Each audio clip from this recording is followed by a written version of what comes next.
Welcome to another episode of Grind Time, where we are turning your to-do list into your did list. My goal is to help you sleep better at night, helping you acknowledge the things that you got done today without worrying about the things that we didn't get done today.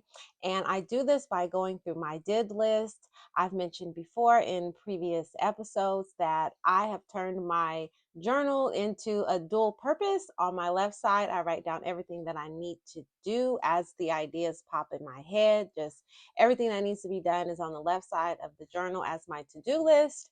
And then because I was starting to feel so overwhelmed by the things that I needed to get done, on the right side of the page, I started tracking everything that I got done during the day as the tasks were completed. It feels so much better than a check mark, and it made it easier for me at night to quickly read through that list and feel accomplished in this journey. My name is Evelyn LaChapelle, and every night I will be going through this did list with you. I'm hoping that it encourages you to keep moving forward, hoping that some of the things that I'm getting done will help you, give you some insight on your businesses, and I'll just give you some insight into what it means to grind through this entrepreneurial journey. So I'm just going to jump right into what I got done today. Typically, at the end of the night, I record this podcast. I record everything that I got done, but that is not normally where my night ends. So I'm picking up my did list with what I got completed after last night's episode was recorded. Last night was a long night. And so after recording that episode, I, of course, uploaded it onto the computer because I never have the patience to wait. I'm always so excited to start the process of adding the captions, etc. And then I took a bath. It was my break time. I try my hardest to put a break time, insert a break time somewhere in the day. It normally happens at the end. What's been so special about the last two nights is I'm taking 30 minutes to do a 30-day yoga challenge with one of my girlfriends. And so it's really resetting me and really giving me a chance to love on myself. So I did that last night, and that was about 3 a.m. So I got started a little late today. And then after that, this morning I edited. And yeah, I edited last night's grind time recording. I got a little into it today. Like, editing is not my thing. Designing gives me like creative anxiety, but I played around with it and I just learned how to like split it and chop out all of my bloopers. And that makes me a lot more comfortable recording this tonight, because when I get stuck on a word previous to last night, I would just like re-record it or let it slide. And so now I know how to cut those bloopers out. So it took me a couple hours to really play with last night's episode and get it together. Before then, I got a call from a really good friend, Carly, that was like super encouraging. That's the only reason it's on my list, is because I wanted to mention to you all. Well, it was like an hour phone call, so it is something that I did, and it took up a chunk of my time. But it was just such an encouraging phone call because Carly was calling to check in on like my business endeavors and give like some ideas. So we brainstormed, we talked about all the ideas that I've been circulating and some new things that she's working on. And it gave me the confirmation to pull the trigger on another project today. I did that later on down the list, but that call was notable because of that. And always encouraging you to find like-minded people who are in your corner that are supporting this entrepreneurial journey, and you have someone that you can brainstorm your ideas with. So that was that. Then I posted the podcast. I got the editing done. I posted it. I spent some time doing research on this ice cream bike idea, more to come about that. But I spent some time researching, got a friend interested in investing, and we've already come up with like the plan that we need to execute it. So I'll tell you about that as it progresses.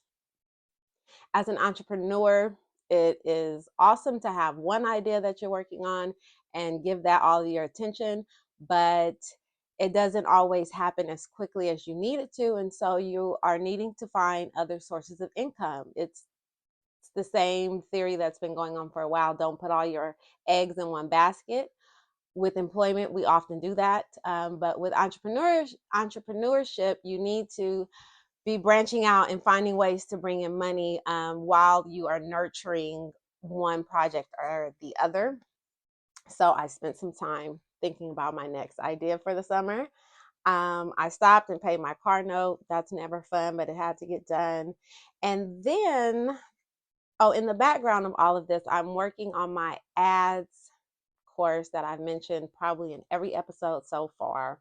And part of the ads, running an ad campaign, is retargeting the audience that has already engaged with you, whether it be on Facebook, your website, or Instagram. And so by running an ad, I can retarget everyone who has interacted with me on any of those levels in the last year. And so I wanted to increase some engagement today to make sure that I got some extra people in the fold. So I did an IG post, a reel, and a series of stories on my professional page. And so I did that just to increase the chances of, just to increase a larger audience on my Facebook ads, on my meta ads. Um, and then back to my phone call with Carly. She had mentioned that she started a store on eBay. And during the summer, my sister and I were cleaning out our storage, cleaning out our closet, and I spent a couple of weekends at the flea market. I made a couple $100. I really enjoyed it. But once the summer was over, once it got cold, or if I was busy, that was money I was missing out on. And we still have a bunch of stuff in the storage. And so Carly had called to mention some other like storage proposal.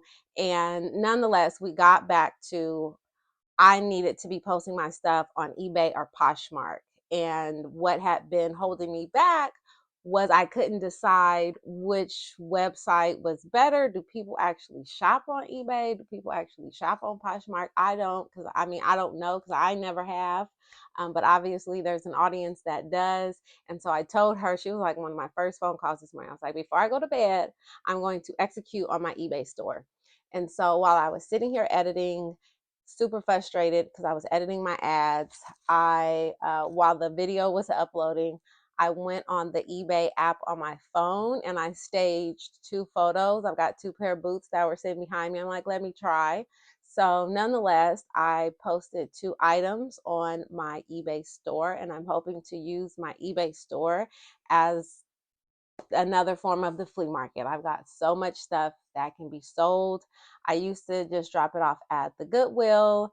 I realized that the prices at the Goodwill are just way too high, and so it's not really filling my Goodwill purposes. And so I'm going to see if I can pull in some income with an eBay store. So I executed that. This year for me is the year of execution. So I'm going to try my hardest to spend less time thinking and planning and more time just pulling the trigger, especially on low cost income options. Like it's going to cost me nothing to run this eBay store, just some time taking pictures. That's it. And she said it's pretty addicting when you hear the cha-ching from eBay. So I can't wait to tell you guys when I got my first cha-ching. Hasn't happened yet. And then back to my Facebook and ads course. I decided today that today would be the day that I just actually executed on that as well. And I wasn't sure if what I had done the first time was correct. Still not all the way sure, but after going through the course the second time, I had a lot more clarity. And so what I did today, I kid you not, it took at least 4 hours. I couldn't even turn on a podcast to have it in the background because I really needed to focus, and it was like some next level stuff. But what I did today was I created 3 ads, 2 for the top of the funnel, 1 for the bottom of the funnel. Your funnel is basically how you're directing your ads to the audience that you've selected. And so my first ad was going to a cold audience that I was able to select based off of some interests, based off demographics, based off of who I think is my target audience, and I had to create an ad specifically for them. Then I created another cold ad at the top of the funnel, and the audience is geared towards, it's a lookalike audience. So Meta takes all of the data from my mailing list, my Instagram users, my Facebook, one other thing, and my website, and they grab that information and then they say, okay, here's a larger audience of people who are similar to those. They do it, I don't do it. I just put lookalike. I just tell them to copy this audience. I create an app for them.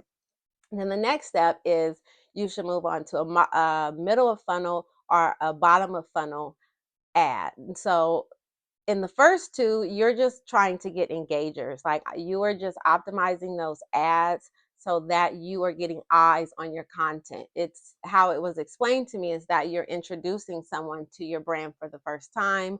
Maybe they're walking past your storefront and they see a sign on the door. What does that sign say? Welcome in. And so that's what that first ad is supposed to do. Now, if anybody engages with that ad, which is what you want to do, which is what I'm asking Meta to do, is to go find people who engage with ads that are similar to mine. Once they engage with that ad, I can retarget them.